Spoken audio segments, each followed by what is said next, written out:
आम्हाला पुन्हा सुरक्षित वाटत नाही। सकाळी 6 ला घराच्या बाहेर पडलं तरी असं वाटतं की आमच्यामध्ये काहीतरी वाईट आहे। नक्कीच फाशीची शिक्षा झाली पाहिजे। आम्ही काय सांगणार, फाशीची शिक्षा झाली पाहिजे। आम्ही इथे जमलेलो आहोत की हा आरोपी तुम्ही आमच्या ताब्यात द्या, मग आम्ही त्यांना सांगू आणि त्याला दाखवू की महिला शक्ती काय असते। आणि अत्याचार करणार, तुम्ही महिलांवरती अत्याचार करणार।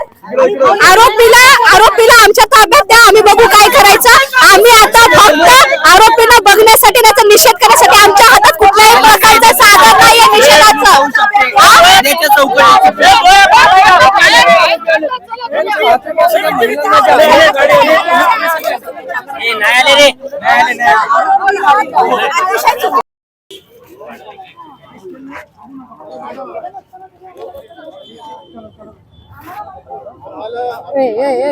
इकडे येतील ना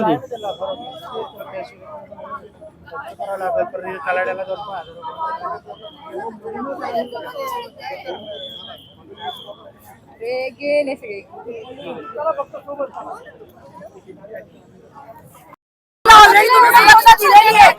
आरोपीला तुम्ही सुरक्षा दिलेली आहे। चला मॅडम चला, आम्ही आमच्या भगिनीच्या हक्कासाठी उभं राहिलेलो आहोत। त्याच्यासाठी आपण आम्ही काही करत नाहीये। हे असले नालायक आरोपी त्यांना असे सुरक्षा एवढी ताकद मिळते म्हणून यांचे गुन्हे करण्याची ताकद वाढलेली आहे। पोलीस त्यांना एवढी व्हीआयपी ट्रीटमेंट दिल्यासारखं एवढं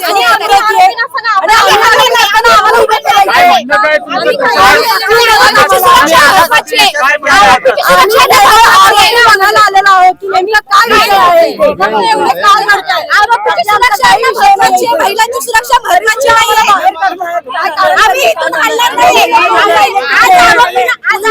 एवढी लोक तिकडे उभी राहिलेली आहेत। सुरक्षा महत्वाची, आरोपीच्या सुरक्षेसाठी आपण इथून बाजूला करत आहेत। कशासाठी? आमची सुरक्षा, आमच्या सुरक्षेचं काय? जो आरोपी है उसको तो व्हीआईपी ट्रीटमेंट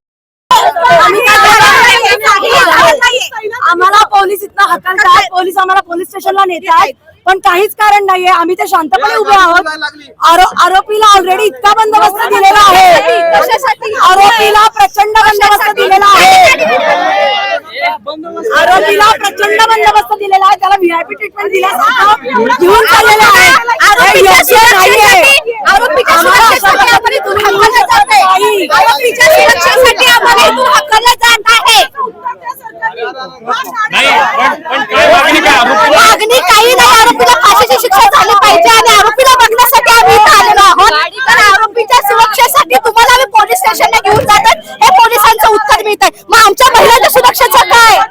आमच्या महिलांच्या सुरक्षेचं काय? जर दिवसाढवळे आमच्या भगिनीवरती हात उचलला जात असेल तर त्याचा विषय अजिबात नाही। आता ज्या पद्धतीने ते म्हणतात की आरोपीच्या सुरक्षेचा प्रश्न आहे, तुम्हाला आमच्यासोबत पोलीस स्टेशनला यावं लागेल।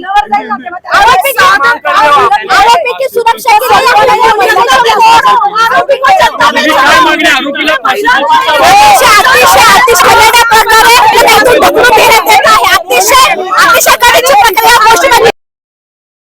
बघण्यासाठी आलेला असताना आरोपीला फाशीची शिक्षा झाली पाहिजे ही आमची मागणी आहे। आणि आता आम्ही इथं संविधानिक मार्गाने उभे आहोत सगळ्या गोष्टी बघण्यासाठी। तर पोलीस म्हणतायत आरोपीची सुरक्षा महत्वाची, याकरता तुम्ही न्याय व्यवस्थेवरती आमचा विश्वास आहे, पण दिवसाढवळे जर आमच्या माता भगिनीवरती हात उचलला जात असेल तर तिच्यासाठी आम्हाला रस्त्यावर उतरणं गरजेचं आहे।